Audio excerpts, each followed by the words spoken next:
So we are ready to इतने कोई start. कम नहीं दिए, बस एक जॉनरा फिक्शन में दिया और मैं तो कहूंगी कि फेयर मार्क्स दिए हैं। Uh, Everybody, please mute yourself. Otherwise, I have to mute all.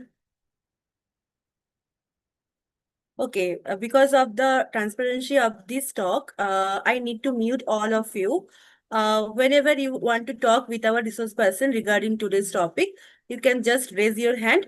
Otherwise, just wait till Sir is about to finish his lecture, and then I will unmute all of the participants. Okay, I think that would be convenient.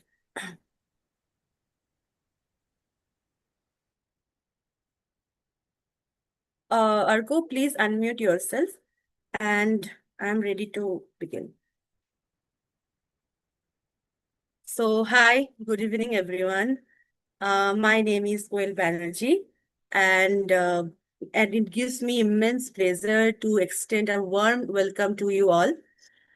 We are thrilled to begin the seventh public lecture of 2025, focusing on the compelling topic of the madding crowd, Victorian literature, and its unreason. It is presented by the esteemed speaker, Mr. Orko Chakraborty. Now, before we delve into this fascinating subject, allow me to briefly introduce our organization, CSRF, Cultural Studies Research Forum.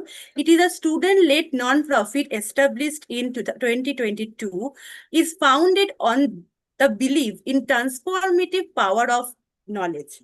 We organize free public lectures and discussion covering a diverse spectrum of cultural topics ranging from literature and art to music and food. Our aim is to empower students by exposing them to novel ideas and perspectives, nurturing critical thinking, and fostering a deeper appreciation for the multifaceted world around us. Now, it's my pleasure to introduce our resource person for this evening talk, Orko Chakraborty. Orko has an impressive academic background from the Department of English at Jadavpur University. He has completed his MPhil on the biopolitical formulation of early patristic writing and is currently pursuing his PhD in the same department, focusing on Victorian horror fiction and its biopolitical dimensions. In addition to his doctoral research, Orko has shared his expertise at various national and international seminars and workshops.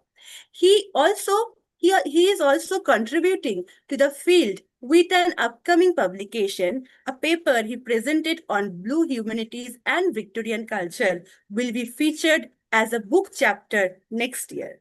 Given his extensive research into the biopolitical underpinnings of literature and culture, particularly within the Victorian era, Orko is uniquely qualified to guide us through this evening's topic of the madding crowd, Victorian literature, and its unreason.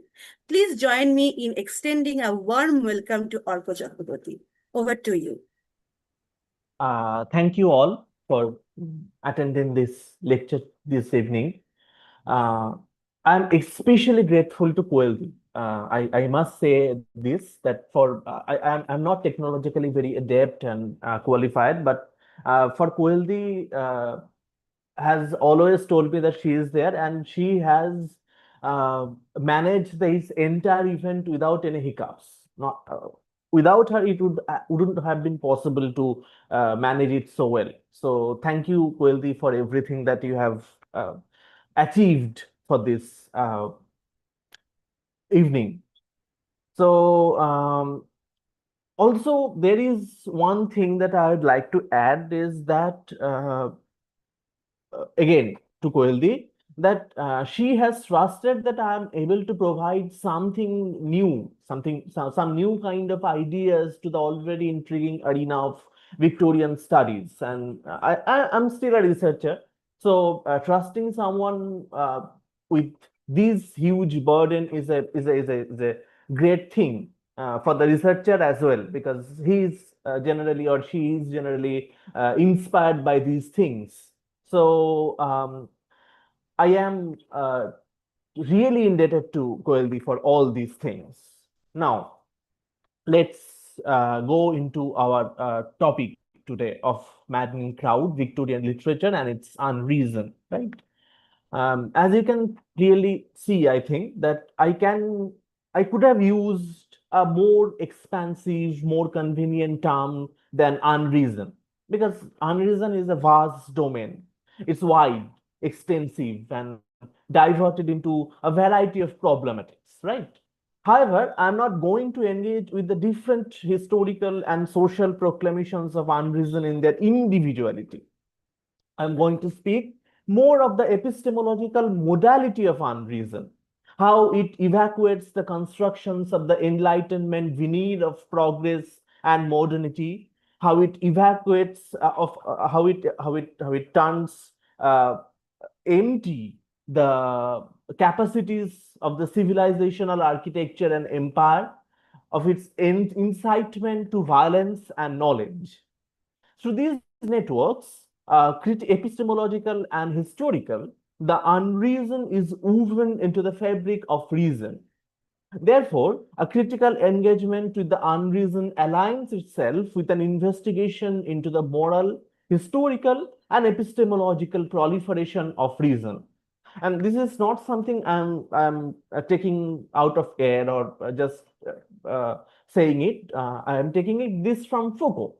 So, about the relationship between reason and unreason, Foucault declares in Madness and Civilization that what is originative, yeah, you can see, I think, on the screen, what is originative is the caesura that establishes the distance between reason and non-reason, reason's subjugation of non-reason, wresting from its truth as madness, crime, or disease. Remember this part, we'll come back to it again and again, because as I said earlier also, that unreason has various phases.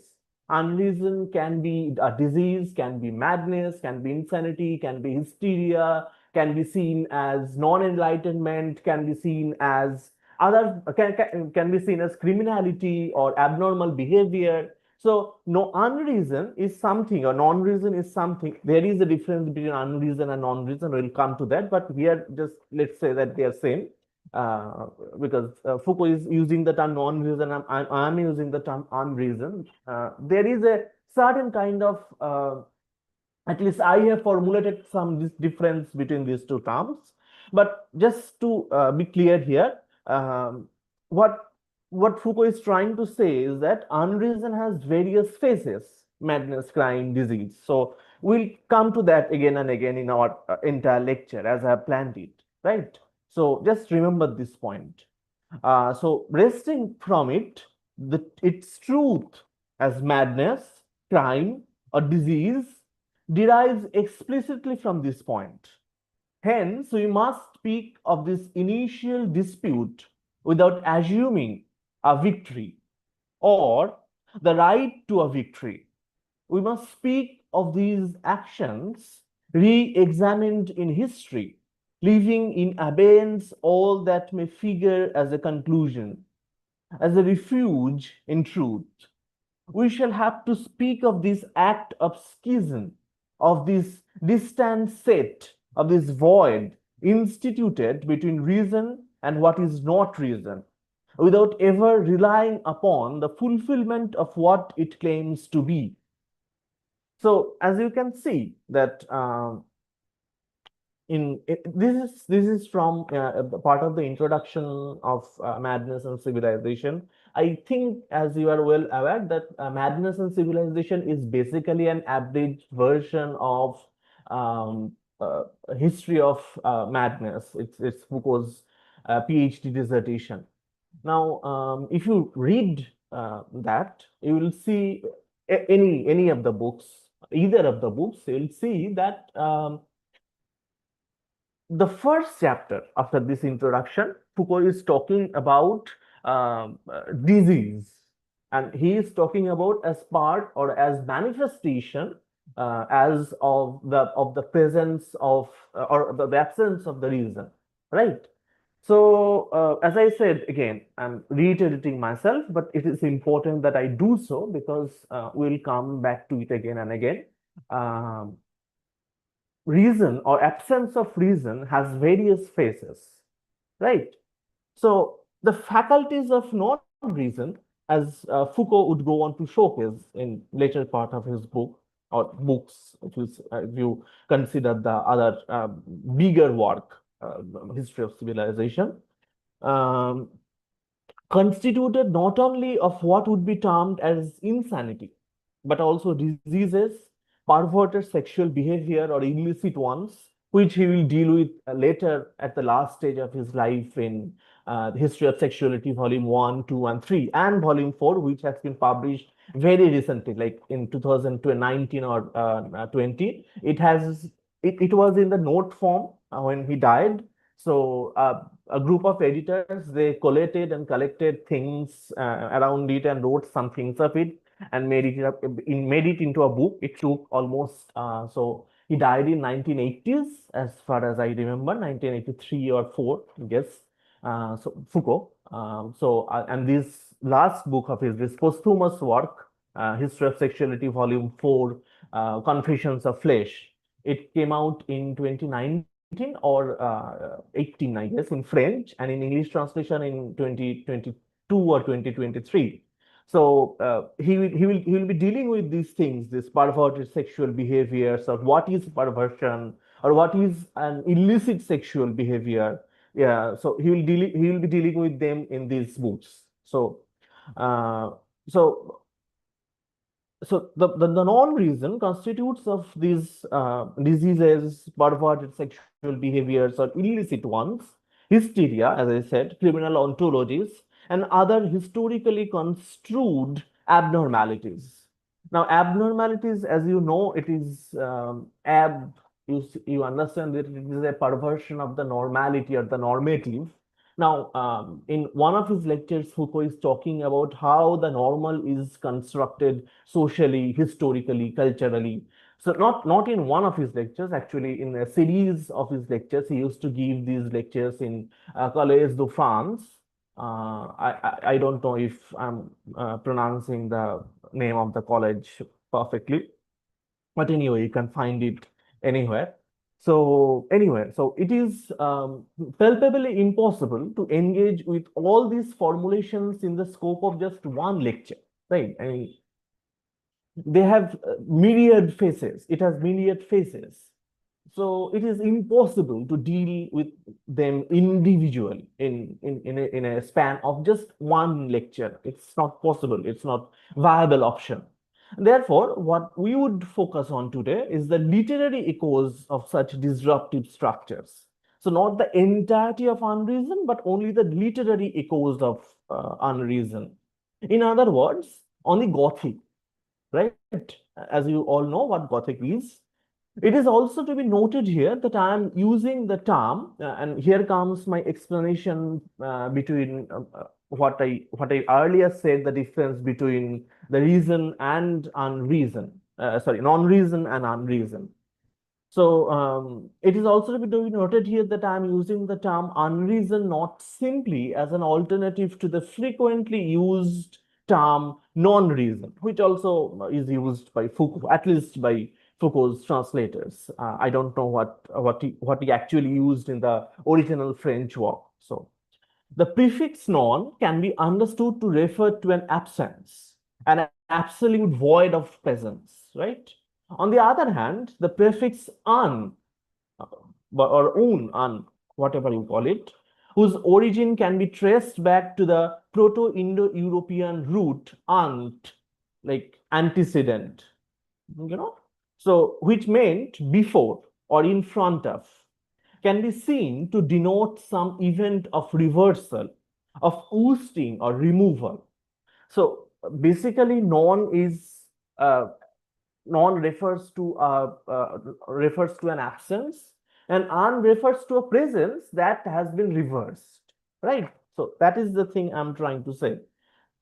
Since my intentions here are to read the subterranean connections of the unreason with the domains of reason, of the Gothic sensibilities with the Victorian bourgeois proliferations of propriety, I have decided upon the suggestion of the oppositional familiarity of un to replace the absolute dislocation of non, because that does not happen, right? The Victorian bourgeois was in place. There is no doubt of it. Gothic, what Gothic does is Gothic disrupts it. Gothic sometimes upturns this well-known familiar structure of Victorian bourgeois culture, right? So I felt that non is not a proper positionality for this kind of understanding of Gothic. Therefore, I have used non instead of un. So there is our connection from unreason to Gothic, because we are talking again, just to summarize what I have told so far, or what I've talked about so far. We are not engaging with unreason in its individual structures. We are only talking about unreason's literary echo, that is Gothic. And then we are talking about not non-reason, but we are talking about unreason. Okay. So now we go to three declarations. These are basically quotations from various dedications, prefaces, and uh, uh, other things like paratextual things by Wilkie Collins. Wilkie Collins will be the center of our focus, because he has written through and across the Victorian times, and he was the most important Gothic fiction writer in Victorian times, right? And his novels are full of suggestions of insanity and death and murder and poison. So we'll discuss him in very detail. Not one or two of his novels. I would like to discuss. Basically, what I'd like to do is to understand these three declarations that probably you can see on screen, and then I go on that what is the problematic here and what is not connected to the general understanding of Wilkie Collins, and how we can understand Collins better, right? So first is from Wilkie Collins's second novel, which was published in 1852, and which he edited in 1862. And when he edited, what I mean by edited is that when he cut down the dedication short by almost half, right? So I am quoting from the dedication which was published in 1862. And in this part which we are going to quote, this part was also in the first dedication, in the 1852 dedication. So we are quoting that, right? You can see it on the screen again. And remember, Basil was his second novel, and we will talk about his last novel as well. So I think we are going into an expansive form, like Wilkie Collins's entire career. I will not talk about all the novels, and I will not talk about the most important novels that you have heard of, like Woman in White, Moonstone. I won't talk about them. I would talk about some rather lesser known novels. I'll give some shorter summary of those as well, so that you can understand the novels or what I'm saying about those novels better. So the first declaration: to those persons who dissent from the broad principles here adverted to, who deny that it is the novelist's vocation to do more than merely amuse them, who shrink from all honest and serious reference in books to subjects which they think of in private and talk of in public everywhere, who see covert implications where nothing is implied, and improper allusions where nothing improper is alluded to, whose innocence is in the word and not in the thought, whose morality stops at the tongue and never gets unto the heart. To those persons, I should consider it loss of time, and worse, to offer any further explanation of my motives than the sufficient explanation which I have given already. I do not address myself to them in this book and shall never think of addressing myself to them in any other. So this comes from Basil, right? So it was published in it, as I said, again, reiterating myself, it's important because when things will get difficult in the coming lecture, it will help you to understand what I'm trying to say. So it was his second published novel, Basil, and in this novel, some themes, some motives are introduced in the novel, which will be his guiding principles for all of his novels in later years. And he dies in 1889. So, and at that year, there is another novel which was published, which I'll understand, or which I'll treat as the extreme formulation of what he has been trying to do through the ages, right? So that is the first declaration. Now, second declaration. Readers in particular will, I have some reason to suppose, be here and there disturbed, perhaps even offended, by finding that Armadale oversteps in more than one direction the narrow limits within which they are disposed to restrict the development of modern fiction, if they can. Nothing that I could say to these persons here would help me with them, as time will help me if my work lasts. I am not afraid of my design being permanently misunderstood, provided the execution has done it any sort of justice. Estimated by the claptrap morality of the present day, this may be a very daring book. Judged by the Christian morality which is of all time, it is only a book that is daring enough to speak the truth. Now, it is a note to the readers. This novel this is from the note to the readers of Armadale, another novel of Wilkie Collins, which was published in 1866. And then we come to our last declaration of the three, and it is from a dedication to Alberto Caccia or Cacchia. I don't know, probably Cacchia. It's an Italian name. I'll tell you who he is, but just first let us go through this declaration itself. Your knowledge of English literature, to which I'm indebted for the first faithful and intelligent translation of my novels into the Italian language, here you get who is Alberto Cacchia, has long since informed you that there are certain important social topics which are held to be forbidden to the English novelist, no matter how seriously and how delicately he may treat them, by a narrow-minded minority of readers and by the critics who flatter their prejudices. You also know, having done me the honor to read my books, that I respect my art far too sincerely to permit limits to be wantonly assigned to it, which are imposed in no other civilized country on the face of the earth. When my work is undertaken with a pure purpose, I claim the same liberty which is associated to a writer in a newspaper or to a clergyman in a pulpit, knowing by previous experience that the increase of readers and the lapse of time will assuredly do me justice, if I have only written well enough to deserve it. So this is from a dedication to Alberto Cacchia in his novel Jezebel's Daughter, which was published serially from 1879 to 1880. And this note, this dedication to Alberto Cacchia comes from the collected book, which you can buy now, obviously, which was published in February 1880.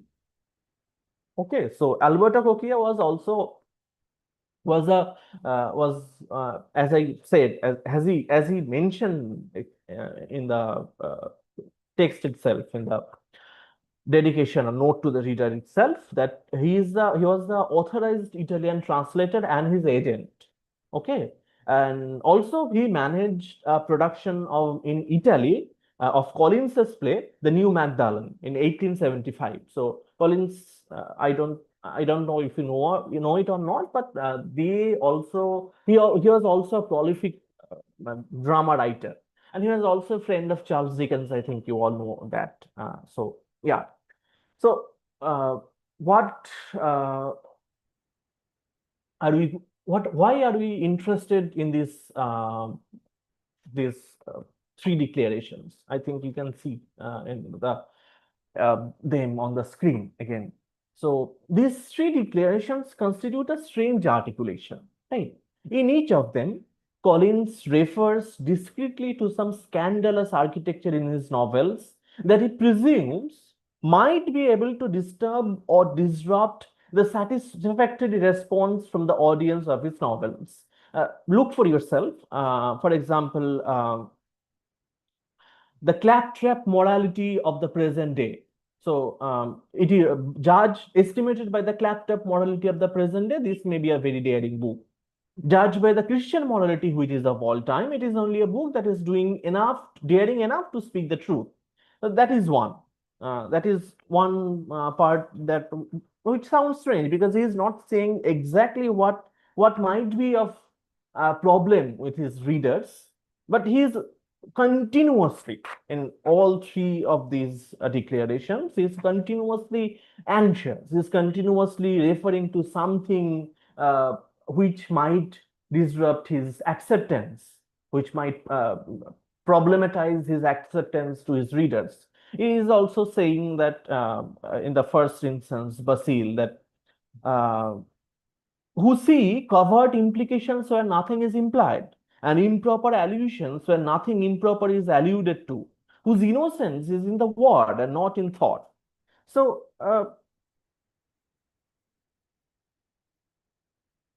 that in the least a portion of his this is his fear, that in the least a portion of his audience, not all of his audience, but at least a portion of his audience would be dissatisfied with the supposed frankness or directness in dealing with the delicate clandestine operation of the human nature.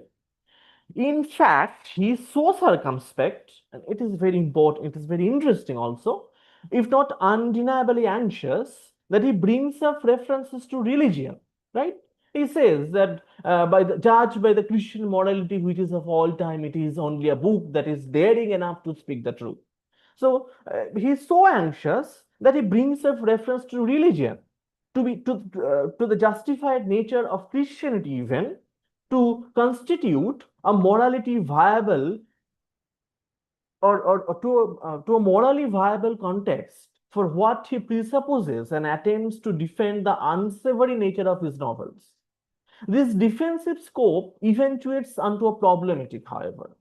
From Collins's insistence, rigorous and prolific, albeit seemingly casual, it can be assumed that the nature of indecency in the novels is that of something illicit, of darkly sexual, that might hurt and enrage the sensibilities of the Victorian bourgeois. However, that seems not to be the case exactly. Why? মানে, it is obviously it is possible to understand uh, Collins's anxiety coming or emerging from the events of murder and illegal or illogical or illicit sexual behavior. Uh, so that might be the reason from which is ensued this concern that his novels would not be doing well in the market, right? It is possible, but I don't think so. And it is not exactly possible also. To clarify this claim, let us look briefly at the fundamental narratological structures of the novels. Right? Yes, take for example the basic structure of Basil. Basil, in the first instance, is the second son of a nobleman, ready to inherit the property after his father's death. Since his older brother, Ralph, um, he has shown no interest in pecuniary matters and displaced himself unto a life of discomfort and travel.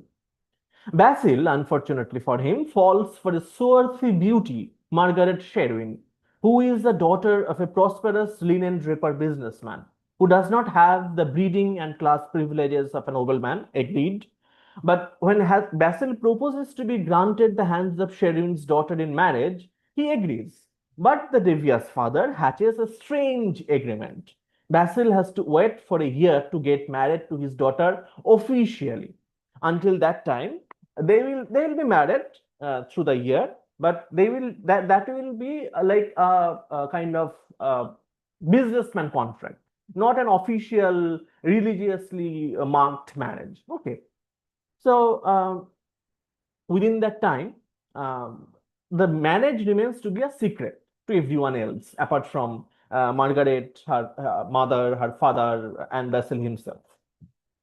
So in this year, Basil meets and befriends Manning, who is not simply an associate to Margaret's father, but later turns out to be seeking his own private and almost irrational vengeance against Basil's father. I'm not going into the detail because that would spoil the basic strange things, mystery element of the novel.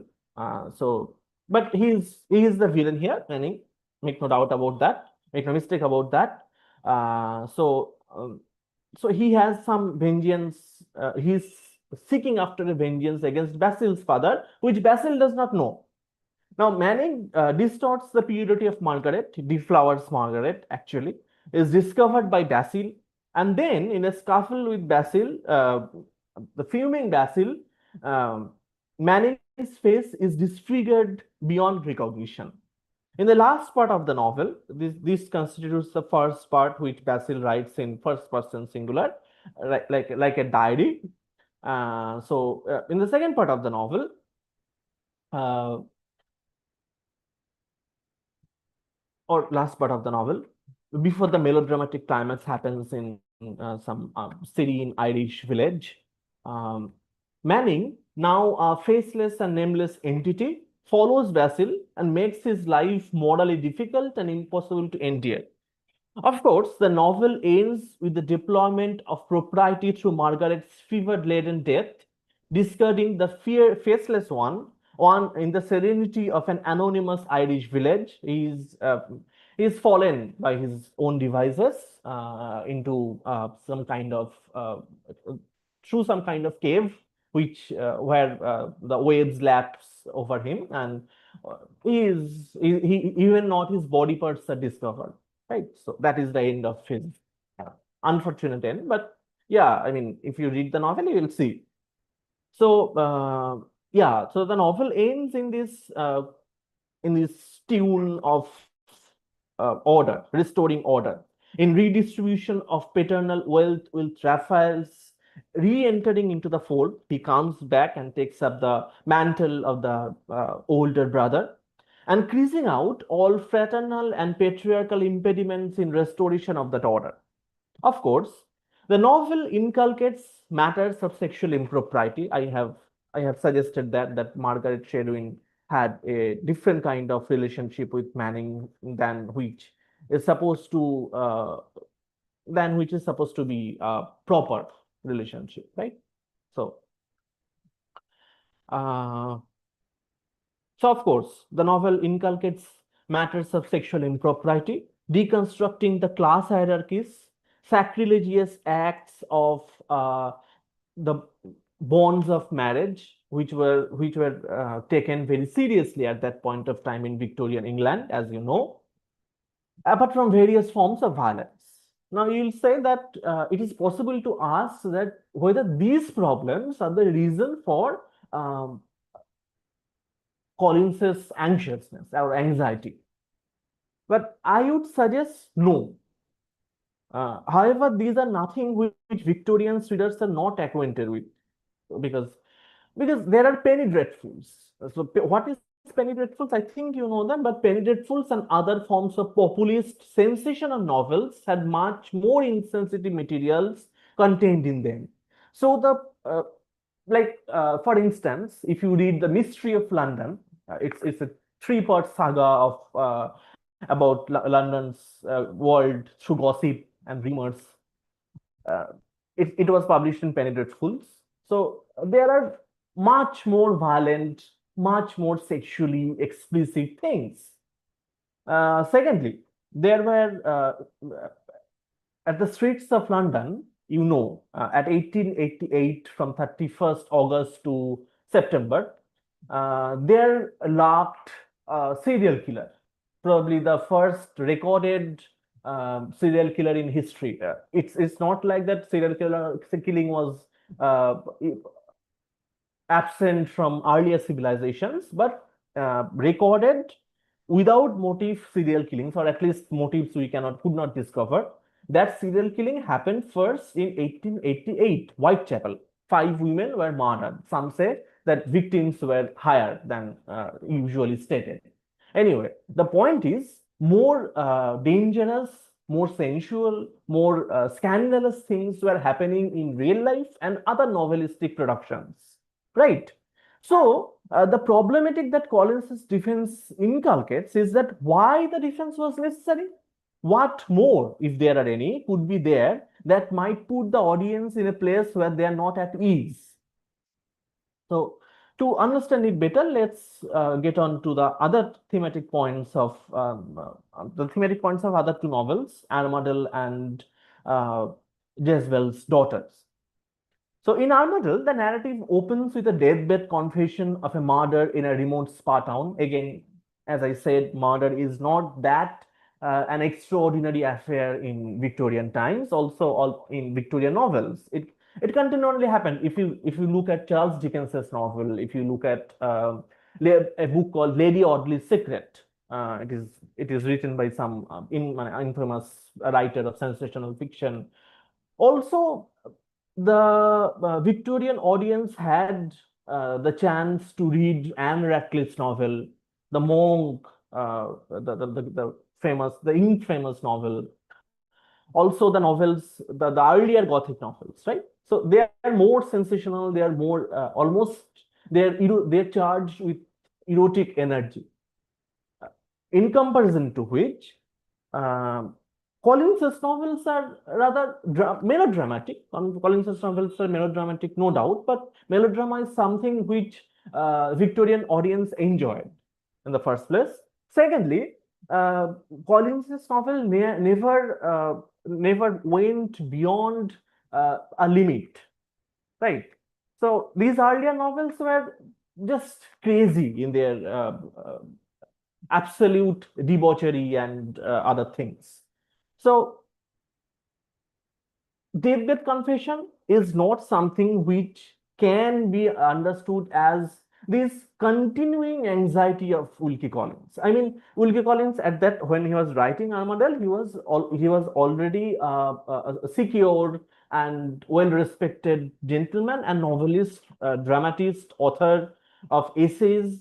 So he didn't have to write the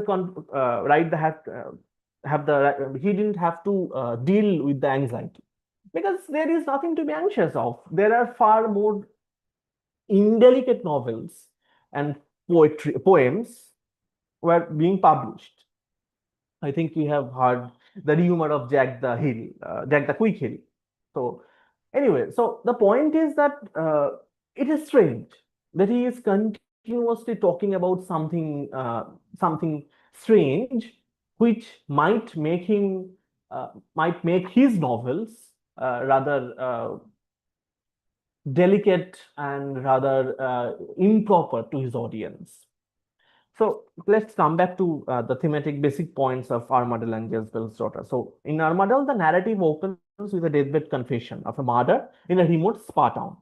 The murder occurred in the middle of a sea storm, inconspicuously, like an unsavory magic trick dealt by the hands of death. This dark event overwhelms the rest of the narrative, in which appear the supernatural introspection into the foreboding future. Two men, both named Alan Armadale, and ensuing from these doubling instances of attempts to murder to inherit the property. The devious schemes of Lydia Guild, or Guild, probably it's just a play on words. It's actually pronounced Guild, Lydia Guild. But the spelling is Gwilt, not Guilt. Lydia Guilt is the villainess of this novel. So the murder in the past was also a result of the exile of the legal inheritor of a vast estate, the Armadale estate, in fact, and by choosing a non-gentleman to inherit the property. Here again, we see the disruption of the patriarchal line of inheritance goads the narrative to its climax.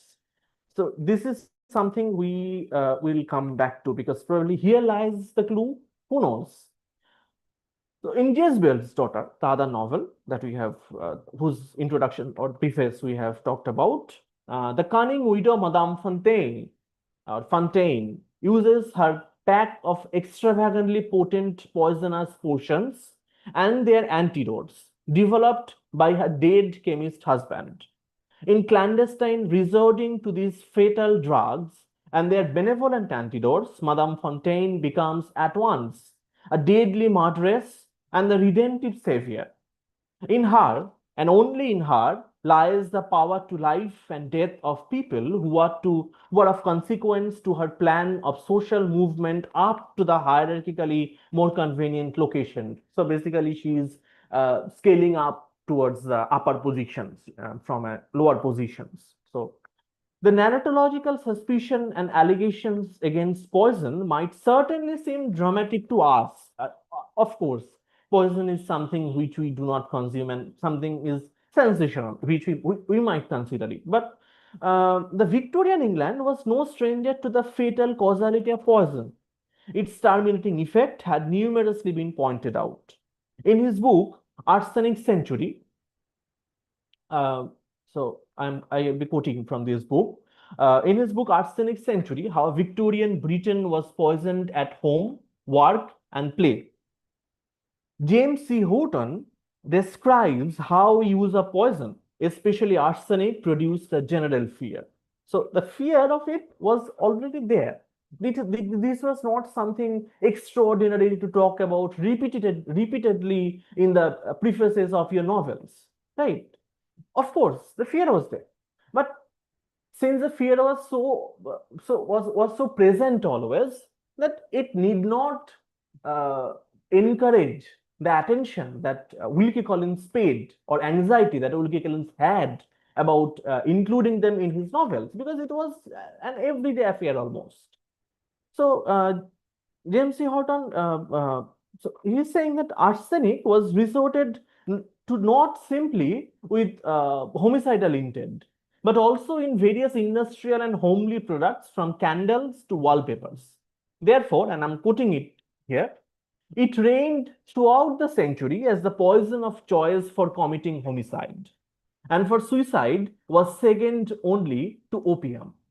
Through much of the 1800s, upwards of a third of all cases of criminal poisoning in Britain were due to arsenic, giving the poison so lurid a reputation as an agent of mayhem as to set it apart from all other methods of ending life.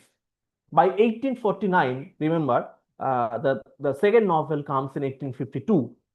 So by 1849, a London physician could complain that the odious crime of arsenical murder had become a national disgrace, an offense that had increased so dramatically in recent years as to make it the greatest blot upon the civilization of the 19th century. Therefore, it is plausible to enunciate that whatever was the reason for which Collins found his own novels to be in possible danger of being labeled with gross indecency, it did not lie with the broader spectrum of the thematic constructions, since they resonated with the audience in accordance to the cultural expectations and historical acuity, like murder, poison, arsenic, and etc. and etc. What then could be the object of Collins's invigorated defenses? Since all of these novels do belong to the genre of Gothic novels, let us turn to the Castle of Otranto by Horace Walpole, which is generally considered to be the first instance of Gothic fiction. And as you know, that this novel is basically the originator of, as generally considered as the originator of Gothic novels, and it was published in 18th century, right? So let me give some brief details. You can also see it on the screen. The Otranto castle is ruled by somewhat tyrannical Manfred. He has organized a marriage tie between his sickly son Conrad and the beautiful princess Isabella. It's basically a fairy tale turned wrong. So that's what it is. But on the day of marriage, Conrad is crushed to death by a gigantic helmet that fell supernaturally from the sky above him. This incongruous and tragic occurrence sets the pace of the narrative. Manfred decides to marry Isabella himself, divorcing off his now wife, Hippolyta.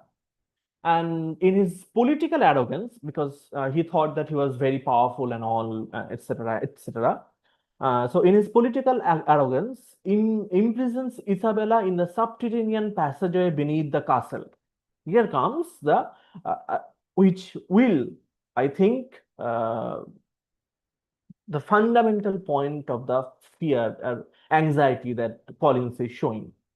So please kindly lend your ears and listen carefully. Now, Theodore, a peasant, is also imprisoned in these catacombs, and they help each other to run away from Manfred's unholy empire. The novel ends up in revealing that Theodore is the legitimate heir to the throne of Otranto Castle, and hence the illegitimate reign of Manfred is obliterated. In this very basic summary, stripped of all the nuances and descriptions of supernatural occurrences which happen a lot during the course of the novel, the narrative has specific architectural ascriptions, and I have created a very childish kind of dissection of the novel. So let's go to that and try to understand what it is. I think you can see it, right? So this is, suppose that you take, for example, this is the Otranto castle, the blue thing, and there are two orders, right? One is vertical, the other is horizontal. So the vertical order is like the castle itself with its pointed arches, soaring buttresses. It lies vertical again, as I said. So it aligns the castle with its verticality. The other one, which is horizontal, is rhizome-like structure, horizontal, sprawling underneath the vertical space. If you remember, it is in this horizontal space that Isabella and Theodore first met, and later Theodore will be transformed into or revealed to be the actual heir to the throne of Castle of Otranto. So it is important. This horizontal mechanism is ascribed with a non-hierarchical position. Here, the princess and the peasant are equated because they're mingling there each other without any idea of their stations or anything. They're imprisoned there, both at the same place. So, and here the reversal of the peasant into a prince is achieved. Like madness or disease, the various phases of unreason, the domain that avoids and resists enlightenment, the truth of the self is here in this horizontal space, left buried and is historicized only to be revealed with a violence that would result in the undoing of the vertical hierarchical order, that is Manfred's position as ruler in this case. Therefore, on the verticality of the castle are imposed the order of the things, which are generally accepted and which are ascribed as the normative state of being. The verticality produces a lingering sense of history, of advancement of temporal tides in which legitimate and illegitimate coronations take place without any moral conundrum or ethical questioning. The verticality provides a history of violence, of illogical usurpation, and yet, with all its irrational faculties, its immoral perplexities, its questionable certainties, and obvious trepidation, the verticality produces a contour of the self, right? An epistemological a priori that never manages to investigate into its certainties, into the validity of its inherited belief systems or knowledge systems. The rational, the normative produces its own irrationality. So the vertical structure does not look at itself with a questioning look. It does not question itself. It's an order that has been set, that is and that set becomes a domain of a priori. It is not questionable. It is not investigable. So that is a problem with the verticality. So therefore, I'm saying that the rational, the normative, that is the vertical order, produces its own irrationality. To counteract this, a violence is necessary, but not any kind of physical or any other kind of violence, but only an epistemological violence that can glance, albeit furtively, and question the domain of the a priori. So from the horizontal structure, uh, a re-investigation emerges, right? So, but what achieves this reinvestigation, this objective recuperation of inquiry, is not a non-reason, but the unreason. Here we come to that point. An overturning of the rational architecture, not an absence of the anatomy of the rational, but a necessary re-engagement with the fundamental accepted filaments of the normative order. So what I'm trying to say is that Manfred's vertical hierarchical structure of order, both in moral terms and in political terms, it was illegitimate, but there was no space to question that in the vertical order. In the horizontal order, however, there emerged the real truth, the truth of the self, because Manfred is not the legitimate heir to the castle of Otranto. Theodore is, who emerges from the horizontal domain, right? So horizontal domain functions as a breeding ground for questioning, for re-investigating the accepted order, the order which has been normalized. So this is an epistemological problem. Now, this is a question I think that everyone is thinking about. The cavernous space of the horizontal domain, therefore, is an epistemological architecture that we have established, where self is not granted but merely asserted. Where the self is not granted and merely asserted, but thereafter produced and sculpted through traces, illegible markings, ghostly whispers, and supernatural assistance. But what are these? Aren't these the tools of the psychoanalytic reading through which the obscure desire of the self is revealed, in which the rigorous reading of tics, muscular or physiological or phraseological, as you have read in Freud, dislodge an array of secrets, dark and often grotesque, and confabulations of a variety of phobias and tendencies of humors and juxtapositions. So it seems very much like a psychoanalytic reading, but it is not. Why? Because while the psychoanalytic modality of the self engages with the secret, the perverse, the pleasurable desires and aspirations of the self, what is understood as Gothic here is more of, to appropriate the Foucauldian phrase, the archaeology of self. That is, the interrogation of the technological and historical principles that eventuate in producing the self. It doesn't concern itself with ambitions, intensities, preferences, or its opposite and yearnings of the self, but only with the constitution of the self. The unreason not only delivers an attachment to the disruption of the enlightened ordering of the society, which psychoanalysis always ends up with having, but also with the fundamental event of the production of the self itself. And at this very intersection, the unreason is attached to the domain of the reason, of the normal, of the docile bodies.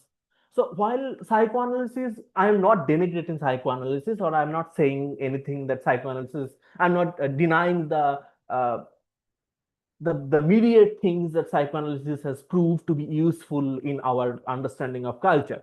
I'm just saying that what I'm trying to do here is not a psychoanalytic reading of the secret desires of the self. I'm trying to understand how this self is produced. So one, psychoanalysis is about the self, right? The other, which I'm trying to do, the archaeology of self, is about the production of the self. It's a different thing. It's a historical, cultural, spatial, temporal process, a technological process, right? So, and hereby lies the connection between the normative structures of the order of society and its disruption. Both of them together, they create this archaeology of self. They are the two parts. You cannot stand up for one part and then deny the other part. You have to study both of them, because without studying both of them, you cannot constitute an archaeology of self, right? So the Gothic is not ensconced within its motives of insanity, repeated reference to arcane knowledge systems, certain architectural associations, but its essence lies in its disregard for the domain of the a priori, of the given, and its deep, paradoxically essential revisions of the ontological certainty of the self. It attempts to understand the self by denigrating the self first. In Gothic, the birth of self is always an aftermath of its death, and therefore it can only produce a design towards death, because only in death and after it the design attains its fullest explication. So Gothic, I am trying to say in rather comfortable, couched in comfortable terms, or convenient terms. What I'm trying to say is that Gothic is not simply a collection of various motifs. Gothic, in the literary echo of the unreason, is posited to question the domain of the a priori. So what is accepted, what is normalized, what is taken as normative, these things are questioned in Gothic, right? So Gothic, and by questioning these, Gothic tries to explicate the epistemological architecture of the a priori, and therefore it historicizes the a priori. It properly relocates the a priori within the historical structure, and thereby it creates an understanding which was not available to the psychoanalytic reading, because in psychoanalytic reading you already have the self. You are discovering the deepest secret desires of the self, but you are not discovering self in any other way than it is given to you. In Gothic, the self is questioned, not the desires, not its aspirations or yearnings or its secret sexual exchanges or anything like that. What is questioned in Gothic, and what Gothic tries to do, is to deconstruct this self itself and tries to reconstruct its fundamental structures in a historical and political and cultural and economical context, and also in a theological context, but we will not get there. So Gothic is the re-engagement with the a priori. Gothic is a re-questioning, a re-investigation of the structures of the normative self. So with this understanding of Gothic, let's dial back to what we called the three declarations, right? So Collins's prefaces invoke a vacuous reference to some impropriety, which he never pointed out with prohibitory or vigorous certainty. So as we saw, that he's always saying that, okay, my novel might be this, my novel might be disturbing to some, my novel might be not well accepted. But he never says why it would be, why he fears that it would not be accepted by a portion of his readers. He never says that. So it remained for him an anxious anticipation, a foreboding for the future that attached itself to his preferred genre and style of writing that, much like the events portrayed in his own novels, remained unclaimed by any specificity. Like a burdened spectre, it kept on haunting the paratextual markings left on the fringe of the narrative itself. If that, what you have understood in the course of this lecture, is even remotely able to grasp at the essence of the Gothic, then Collins's declarations are not out of place. What he continuously refers to and fails to posit a definition of is nothing other than the decomposition of the given order of things. So that is a very dangerous work to do in Victorian society.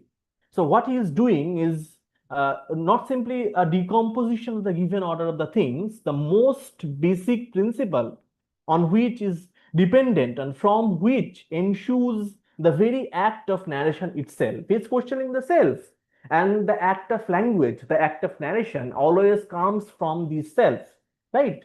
So therefore, when he is questioning the self, when he is questioning the self through Gothic, through his melodramatic structures, through the motives that he has in his hands, when he is doing that, when he is reinvestigating the architecture of self, he is actually questioning the act of narration itself. He is actually questioning the act of language itself. So obviously, the novel is always in danger. The novel is always in the abyss of a non-language, right? Or a non-novel or an unnovel.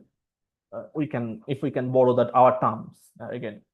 When the certainty of the self is questioned, if not entirely negated, to begin with a reinvestigation, what remains is not even a fear of the appended self, but the fear of the void, of a nothingness. Nothingness of what? Nothingness of language, nothingness of any, or nothingness of the possibility of any kind of narrative, because the possibility of narrative emerges out from the self itself, and he is questioning that self.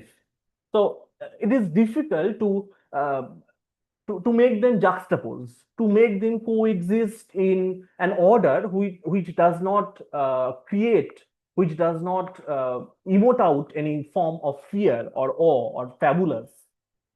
So, of course, we know that this fear would eventuate into somethingness of being. He would write prefaces. The fear, the anxiety that would eventuate into the writing of the preface. Again, another writing. So Gothic insists on writing more and more. Therefore, melodrama is part of Gothic, because Gothic is not never ever happy about its own existence, because Gothic is questioning the source of its own existence. Therefore, Gothic cannot be certain of its own existence. Therefore, Gothic always insists, to overwrite itself over and over again, right? So, as Giorgio Agamben, you have heard of him, an Italian philosopher who is currently working on biopolitics and other things. So, as Giorgio Agamben has pointed out, that for every work written, there is an unwritten work. Like that, for every self sculpted, produced, deployed into society, historicized, ordered, and made docile, is an unmade spectre, a potential so abominable in its infinite possibilities, in its truancy from formulations, that only a sense of awe or fear can assist its unnatural capacities. So, as I said, that Collins's responses are very rational if our understanding is proper, and I think it is. Therefore, our proof is Collins's anxiety and fear, right? So now, to understand these things better, just reread Basil. Just take up the instance of Basil. So in the novel, When Basil first meets his swarthy, betraying wife-to-be, she emerges as a secret, and she is described thus. You can see on the screen. Her veil was down when I first saw her. Her features and her expression were but indistinctly visible to me. Indistinctly visible to me. Note it down, okay, in your mind. I could just vaguely perceive that she was young and beautiful. But beyond that, um, beyond this, though I might imagine much, I could see little.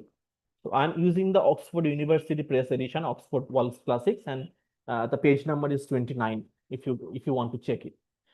So Margaret Sherwin posits herself in the narrative as a gap, as a descriptive lacunae, as an epistemological lacunae. Basil sits in the tram directly opposite to an incoherent silent, not without a substance, but without definition. So the substance is infinite because it has not been defined. So to give a simpler example, say you take a book of 100 pages.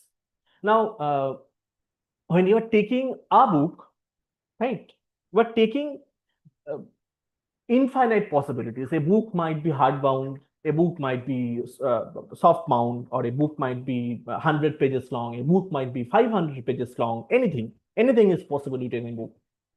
But when you are taking up the book with 100 pages, then it cuts down the possibilities, right? And then it is defined. Like that, here, Margaret Sherwin is a descriptive lacunae, as I said. So she does not, it is not true that she does not have any substance. She has, but the substance is not defined. Therefore, the possibilities are infinite. In opposition to this epistemological anomaly, Bessel's position in the vertical social hierarchy is already clearly defined. As I said before too, that verticality always gives you a sense of security, because verticality presents you with a very clarified, very ordered, very normalized structure. So, who is Basil? The second son, in absence of the eldest son, ready to take up the mantle of the patriarch, right?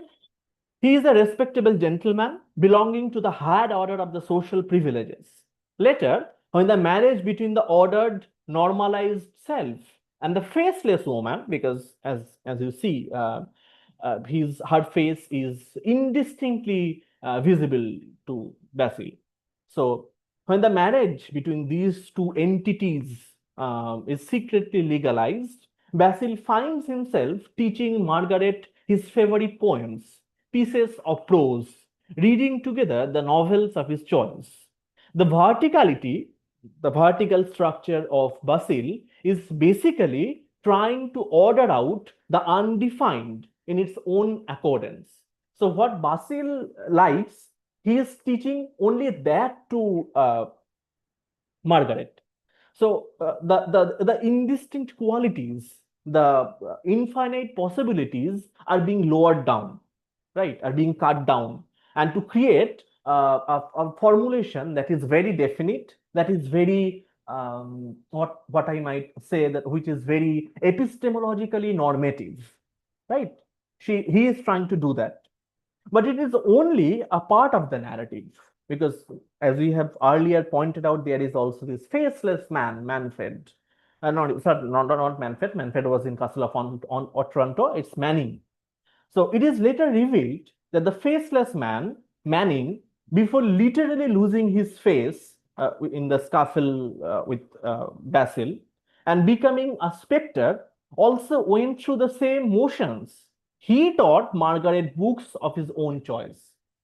We learn this later in the novel, last part of the novel. On the night of Basil's consummation of his marriage to Margaret, Manning sexually deflowers the body of Margaret.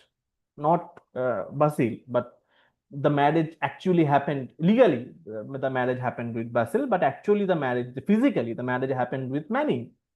It is not simply a case of doubling. The verticality of Basil but it is an act of reenacting and questioning the selfhood of Basil himself, right? So if the faceless man is basically exactly doing those things which Basil is doing, then what the faceless man is doing? The faceless man is actually uh, reworking Basil's self. He is trying to formulate another Basil, who is not Basil, who is unBasil, obviously, as our previous slide showed you. He is unBasil, but he is basically following the same path. The fear is not that of insanity or violation of epithalamic and professional trust, but of destabilizing the order of the self, the order which has been endowed upon Basil from his birth by the vertical structure, by the patriarchal code of choosing the heir, right? To interrogate the faculties of the self that are assumed to be given in the vertical alignment. The faceless man is nothing if not unBasil. This unBasil exactly follows the emotional and territorial cartography of Basil throughout the narrative, but not in an absolute obedience to him, no, but rather as a question unto himself, a dilemma unto his self. Basil is always mimicked in question by unBasil. Here is the profundity of unreason, not in the distorted face, not in the act of betrayal, as many might imagine, not in the obscurity of exile, not even in the desolation forced upon the self, but in the violence of appending and disorganizing the given world of a priori. Only in the incitement to the violence, to the verticality of the structure of self, in the horrifying awareness of the historical production of the self. So, this unBasil is mimicking Basil in order to question the validity of the self of Basil, right? So, it is basically reinvestigating the self of Basil. Uh, So it has been probably, it has been probably longer than an hour. So before concluding this rather long presentation, I'd like to focus in brief on another novel by Collins. I'm not going to deal with Armadale because it shares quite a lot of textual intrigue with Basil, and therefore can be read easily after our engagement with Basil. So, for example, to give you just an example of what Armadale offers, there is this ghostly ship on which the murder was committed, and then upon it, on the on a moonlit night, two men, both are named Alan Armadale. One knows it, one does not know it. Who knows it is the son of the murderer, and who does not know it is the son of the murdered. Now, but we know that both are models, and it's a strange kind of, again, what Basil and unBasil does. It's Armadale and unArmadale. It's reason and unreason. So they meet, they talk, and there is this strange kind of fear and anxiety brewed in this scene.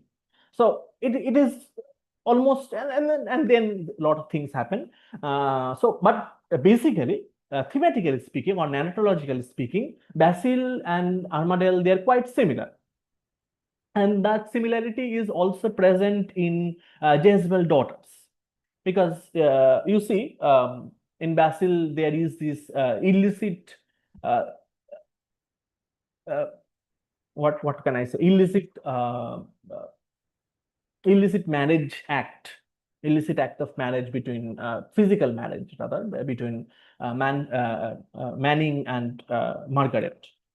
Uh, Jezebel's Daughter has a similar thing, but here in Jezebel's Daughter, the daughter is very innocent. It is the mother who schemes and who plots things. But basically, they share a common universe, and they will continue to share all of Collins's novels and plays. They have some similar tropes.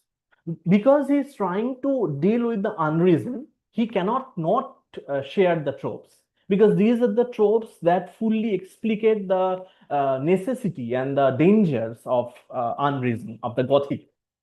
So, as I said, I'd like to talk now about The Haunted Hotel, a mystery of modern Venice, which was published in 1889, which is the year of Collins's death. In its finality, then, it is possible to discern the proper formulation of the Gothic that Collins had been working on throughout his life, and for which reason, in every novel of Wilkie Collins after Basil, that comes after Basil and that comes before The Haunted Hotel, you will see some similar tropes, some familiar tropes, poisoning, murder, doubling effect, like that. So,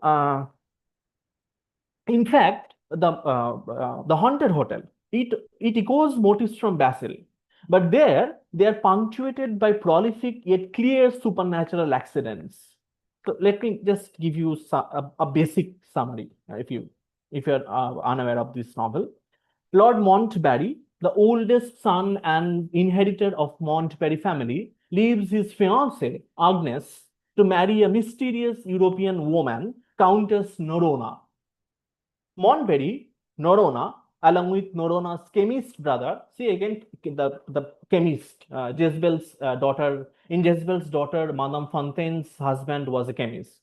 So Countess Norona, Montberry, Norona's chemist brother, and Montberry's personal servant settled down in an old building in Venice.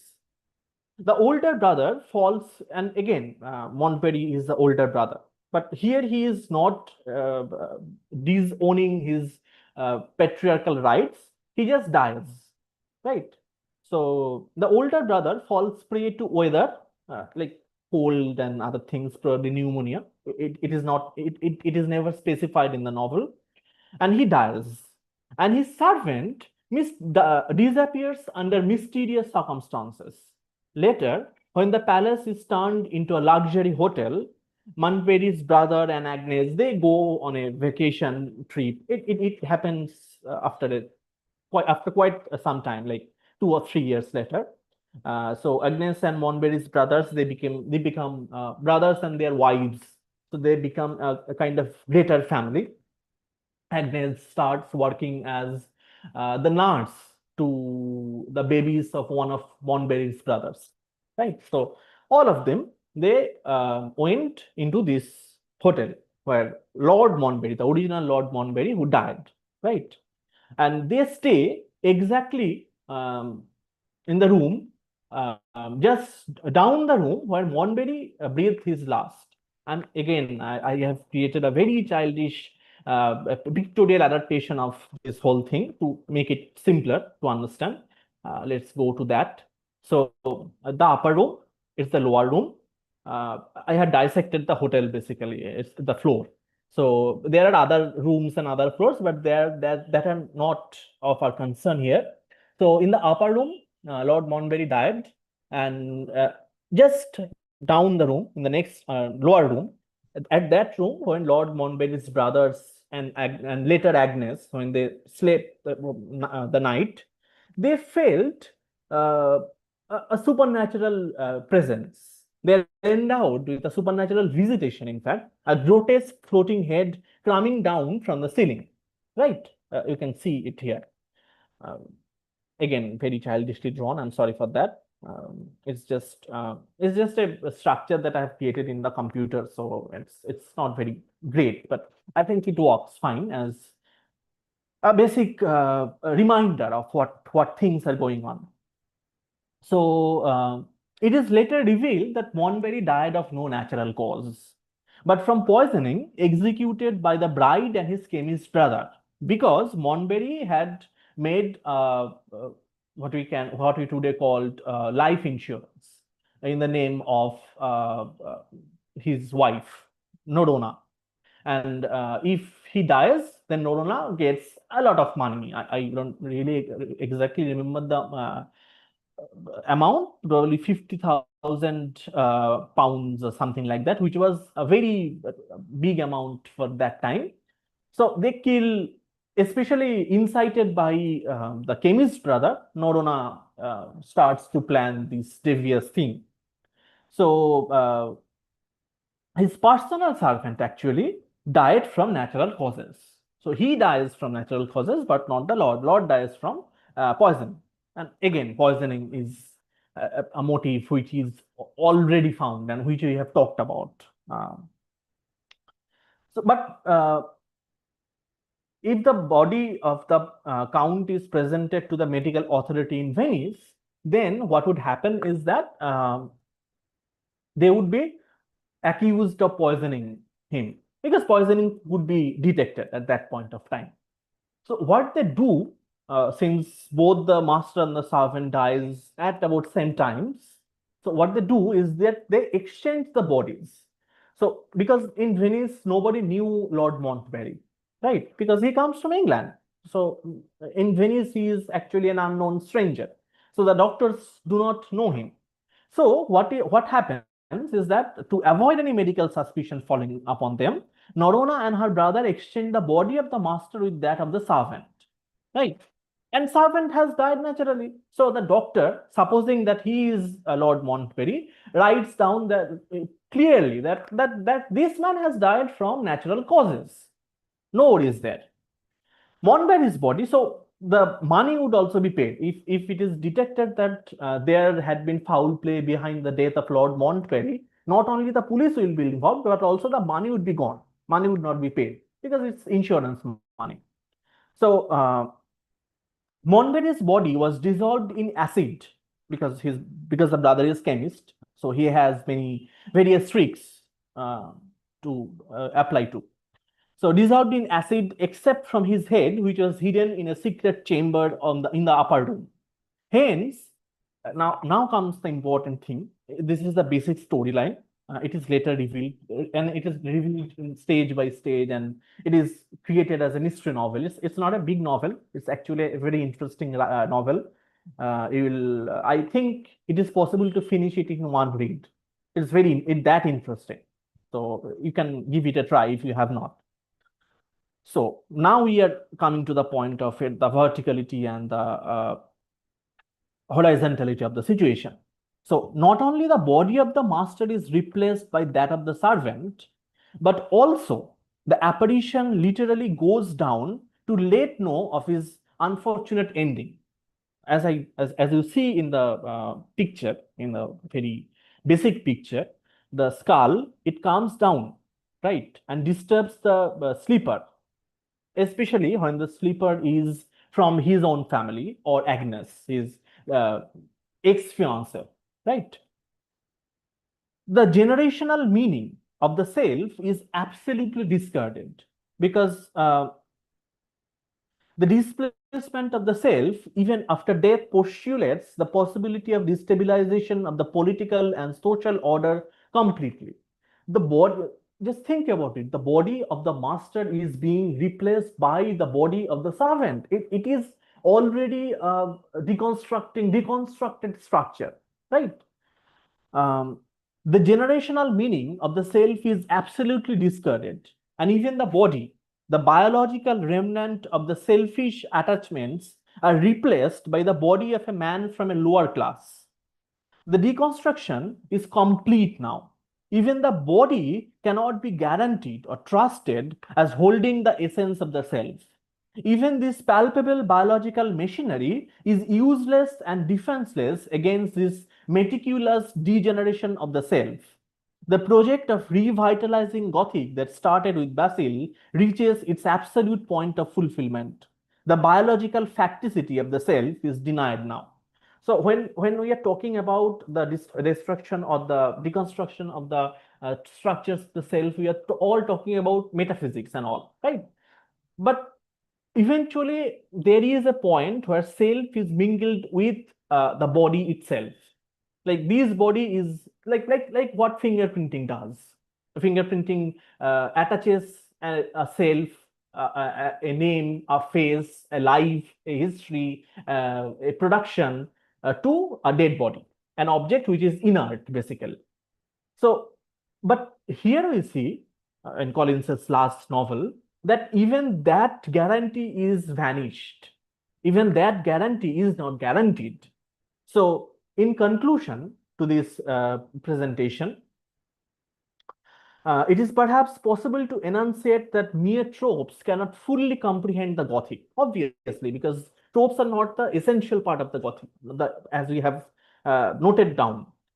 The essential part of Gothic, especially the Victorian Gothic of Collins, if we have to be certain, because we have not talked about the other Gothic, we didn't have time to talk about the other writers, but the Gothic constitutes in deconstitution of the self, the source of its utterance. So that is the essence of Gothic. Gothic is a self-effacing act, therefore.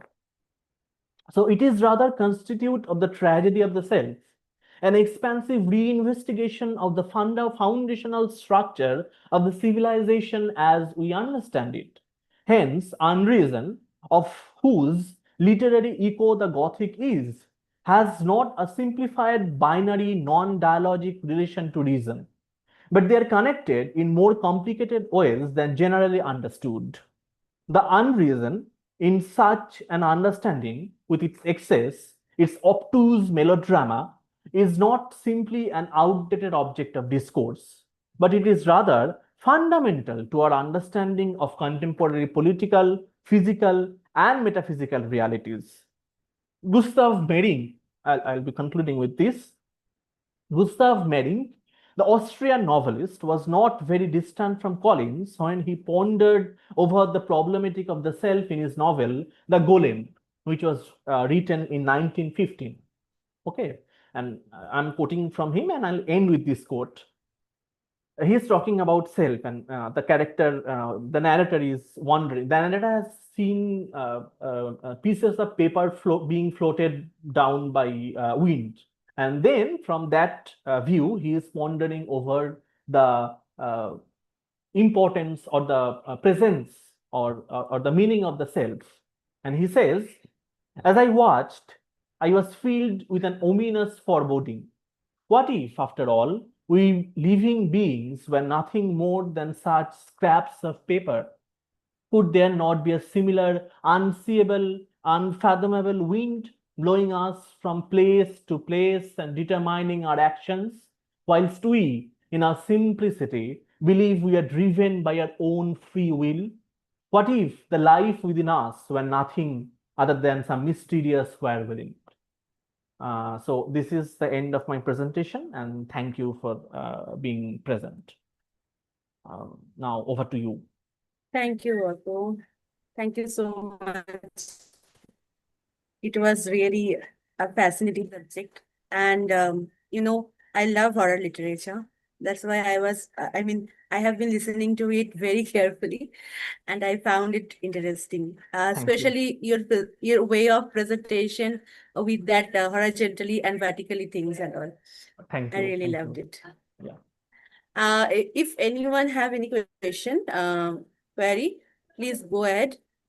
You can just raise your hand. I will unmute you.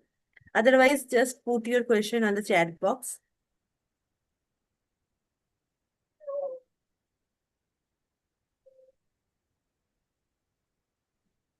Am I visible? Anyone? Yes, you are visible. Okay. You can just stop the sharing. That Okay. would be better, I think.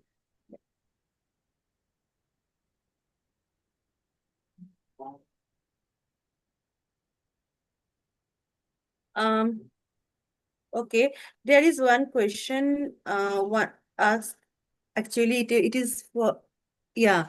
It is from, I don't know her name. Okay, so how does the portrayal of unreason in Victorian literature contrast with the ideal of the rational, self-controlled Victorian subject? This is a very interesting question, because if you look at Victorian, if you study Victorian times, then this crops up a lot.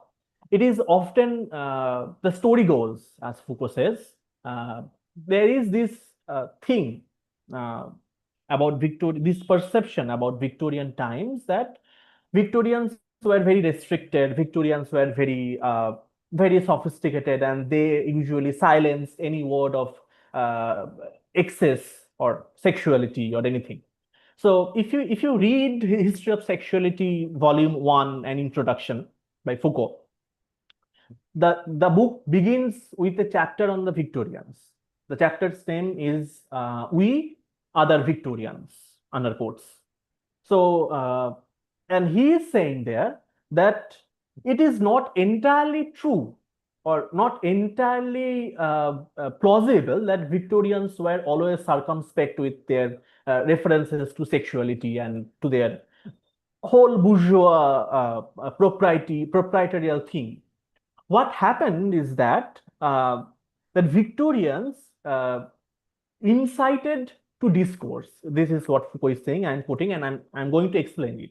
That is, when they are talking about sexuality, they are not talking it publicly or privately. They are leaving their talk about sexuality uh, professionals like psychiatrists, for example, Freud. Freud comes at the end of the Victorian era, right, in the cycle, and Freud is talking about sexuality at his own will, but he is using medical terms for to talk about sexuality and hidden desires and all. So the idea that Victorian people were not as free as the other previous centuries, as people from the previous centuries, that is an incorrect observation. আসবে Uh, আয় that is an তুই incorrect খাবি নাকি তুই আর that is an incorrect observation in itself, right? So I don't think that what you are asking, since you are asking that how unreason is connected to the very reasonableness of the Victorian structure, but the reasonable structure, this idea, this perception of reasonable structures of the Victorians, this non-excessive structure of Victorian structures is already debunked by Foucault. So I think that Victorians were more free than we suppose them to be. So that is my answer. The question, in fact, does not arise, in my view, in my perception, in my understanding of Victorian times. And again, I refer to History of Sexuality, Volume 1. We Other Victorians, the chapter's title is. Yeah, Farhana raised her hand. Please. Yeah, actually, sir, you have talked about this Sigmund Freud as a like aligning him with the Victorian time, but as a discussion, like it's a discussion, it's not certainly any question actually. But Freud was someone not from England actually. No, So Victorian, Victorian times, I am not talking about England only. Okay, since as you have noted, I think you have noted that I have talked about an Austrian novelist, right? So yes, Victorian, exactly. I am talking about the 19th century in general, Europe, not simply the Victorian London. Okay, okay. So in that way, like if we look at Freud as one of the Victorians at that period of time, but whereas Freud was in a 19th century man. Yeah, let's yeah, go he with was a that. 19th century man, but Yeah, yeah, yeah. exactly what we find during the it's a my personal observation, like even in India, when we look into our classical histories and also into our classical times, we didn't have that idea of veiling the sexual things and all those ideas. Like if we go to the classical age of our time, but only after the Victorian period, we find that that moral concept of hiding that sexuality or something like that came to India as well at that period of time. Right. So, in that context, if you can refer to something like it was the Victorian time itself was a time for morality and it was imposed upon all over the world, like that, in that way. Yes, see, when a colony is constructed, like in India, what they do is that they use the colonial body, the colonized body, as docile bodies, as the body for understanding their own bodies, right? So we became the subjects of and the objects of exercises and experimentations and other things. So these ideas of the social code, control, decent behavior, these new ideas were being inscribed upon us to see how we would react to these ideas. As you properly noted that in our classical times, if we look at the cave paintings and all, we had no circumspection about talking about sexuality, because we understood that it is a given natural biological thing, right? But after the British had their own institution, had their own disciplining bodies like colleges and universities and schools and other things, the the 19th century moral circumspection was forced upon us. Yes, so that is the case, I think.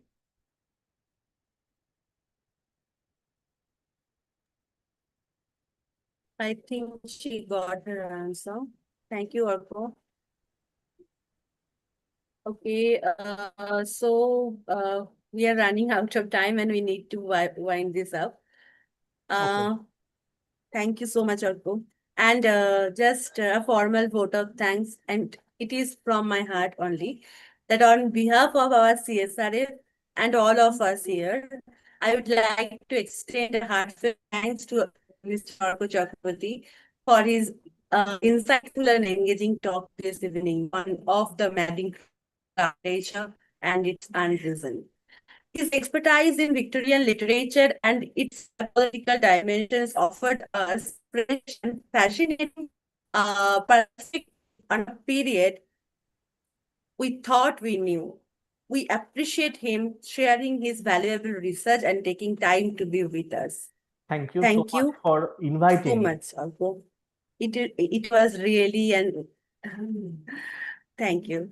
Okay, I can't turn on my video because there is no electricity. Yeah, sure. Suddenly Okay. it has gone. So thanks to all, and yeah, thanks to all who participated, and see you all.